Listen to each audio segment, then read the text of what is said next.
As a policy person, I love this topic. Charlie Kirk defeats final boss of tax Americans to death. Doge hater versus Charlie Kirk. Oh no. I did not watch this. I don't know why it says I watched it. I actually did not watch it. Let's see. Please drop a like, comment, and subscribe for the algorithm. Also, consider supporting my channel in the description down below. Thank you. You've supported Donald Trump and have been quite vocal about this. Supportive of Donald Trump. Yes, sir. That's right. One of his main domestic policy agendas has been Doge, trying to drain the swamp, get rid of the grift, ensure that we have a more functioning, more efficient federal budget. According to the Financial Times yesterday, Donald Trump and Elon Musk, among others, have cut roughly $37 billion from the federal government budget.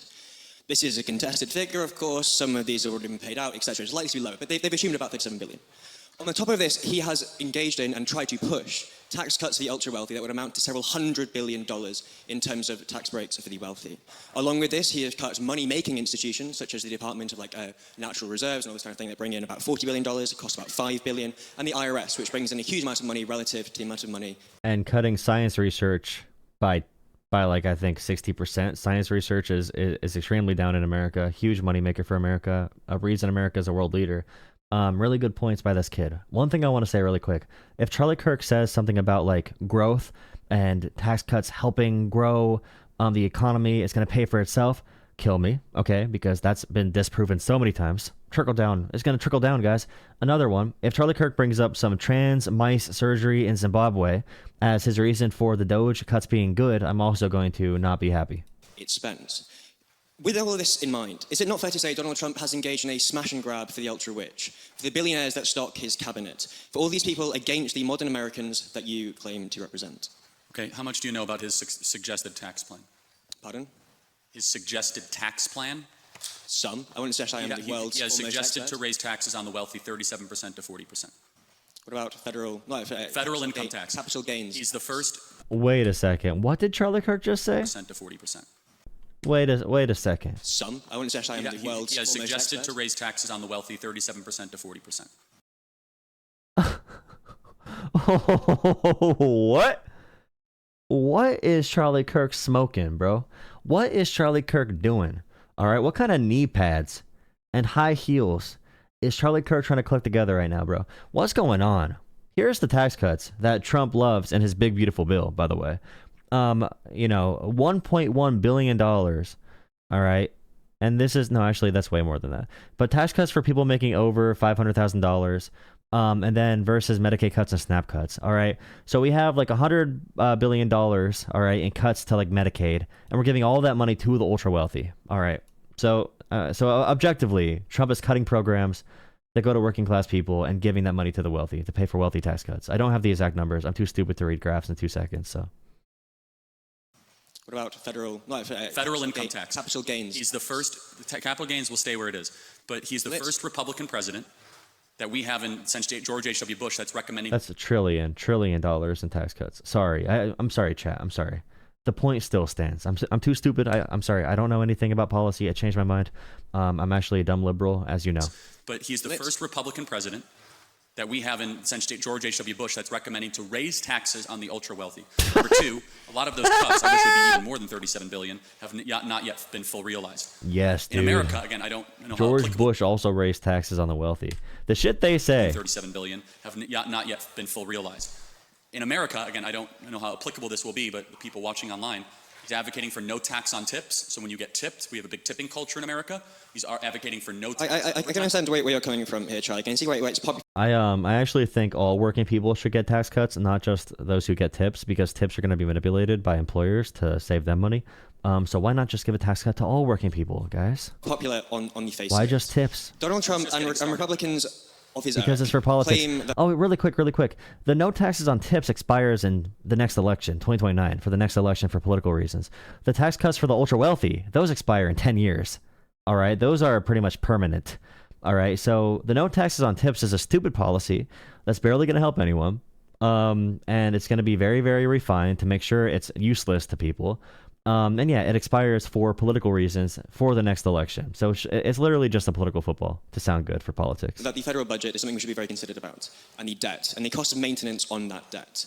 Even if we don't regard any sense of tax increases or tax reduce on the ultra-wealthy, the fact that he is engaging in and defunding money-making institutions such as the IRS exacerbate and increase this problem of debt dependency that the United States has.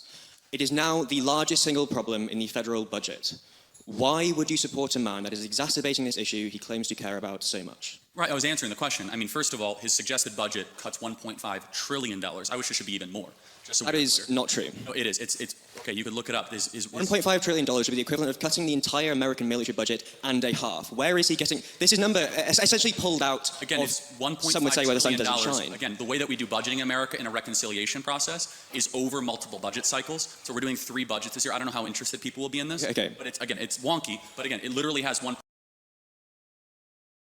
He's cutting from Medicaid, CHIP, Medicare, and a bunch of other programs that benefit mostly working people, and also veteran services. Remember that. $1.5 trillion through this reconciliation process with the largest middle class tax cut in history. I wish the cuts would be even more. Also, to say he's just doing the pandering of the ultra wealthy, he's advocating for raising taxes on the ultra wealthy. LOL, haha. See if that materializes. That is an income tax. Sure the thing. ultra wealthy generally do not take a large portion of their income from an income tax and take it instead from capital gains. It's also fundamentally just increasing an 8% tax Charlie is lying Elon here. Musk, who takes like $10,000 as a salary or something stupid, will not make any material difference. This is a straw man argument, and it is obfuscating from the fundamental issue.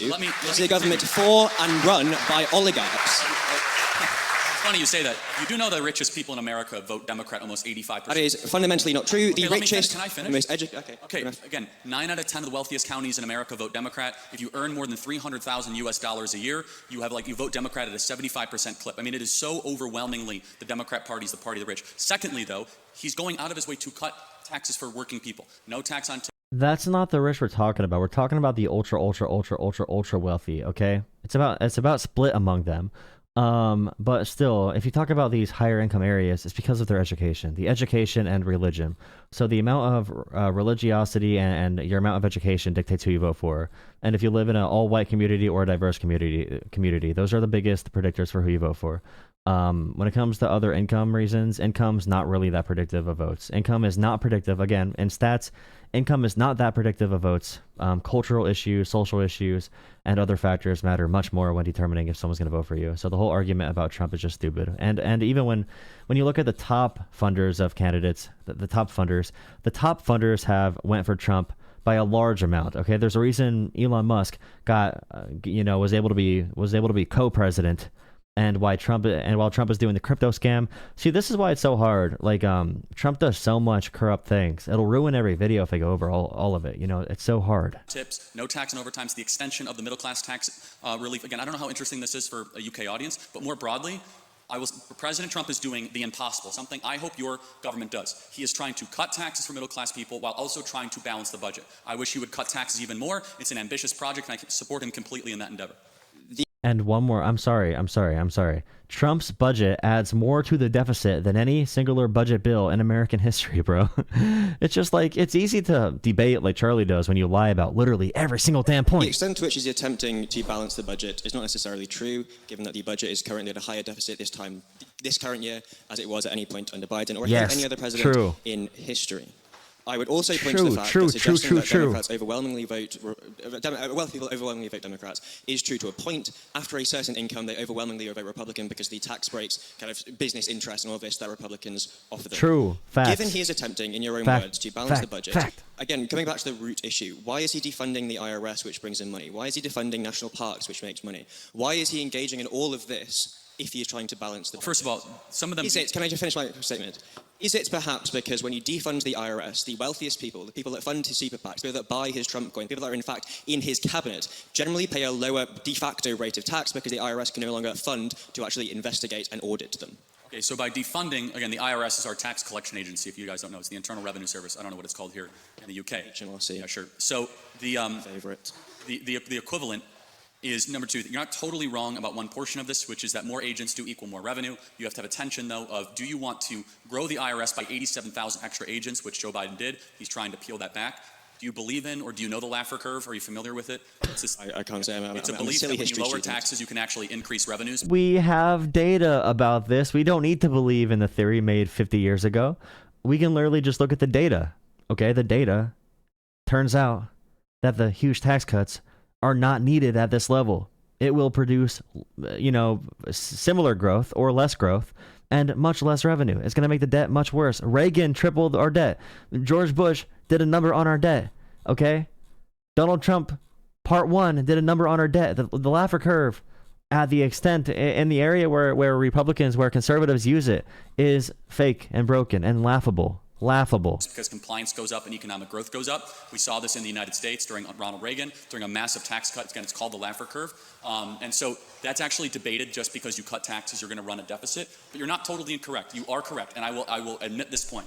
The Laffer curve is correct if you are at like a 90% tax rate or a tax rate that is restricting businesses. It is not correct if you already have a very low tax rate and you cut the taxes even more. Okay, there's not going to be extra growth. There will simply be more stock buybacks and more corporate shareholders getting paydays and less investment in the economy because you're not taxing people at a high enough rate. So there is a spot where you can say taxes are crippling the economy, but we are nowhere near that. Okay, we are nowhere near that. Citing the Laffer curve right now is laughable. Again. Whoa, when you have less callers. IRS agents, you are going to have less revenue. And I think that it's a good thing generally to have less IRS agents looking into the particulars of Americans. I'm getting callers. And we have a history over the last 10 years right now. Actually, the richest Americans. Well, not necessarily. That's the thing, is that the richest Americans actually are able to hire the tax attorneys and the accountants to get through IRS issues.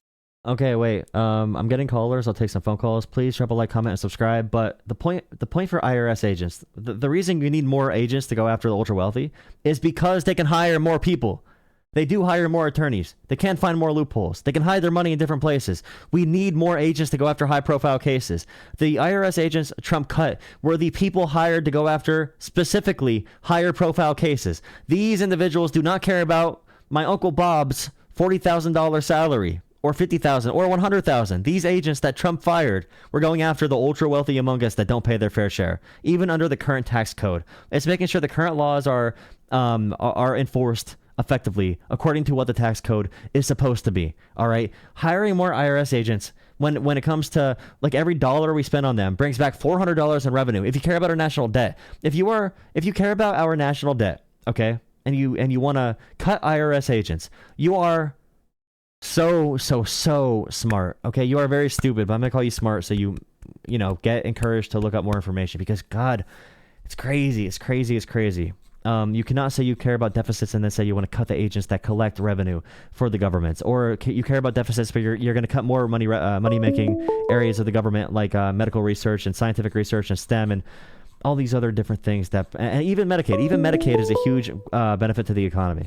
I'm getting phone calls. Again, please drop a like, comment, and subscribe. Thank you for watching. Every single one of us is media. For us to overcome what's happening right now, we all need to push in the right direction. Whether you make your own content, if you share my content or another creator you like, thank you so much for supporting this. We all need to do our job, and I really appreciate what you have to give, whether it's financial or not. If you cannot afford to donate, do not donate. Share the video around, drop a like, comment, subscribe. You are helping more than you could ever imagine.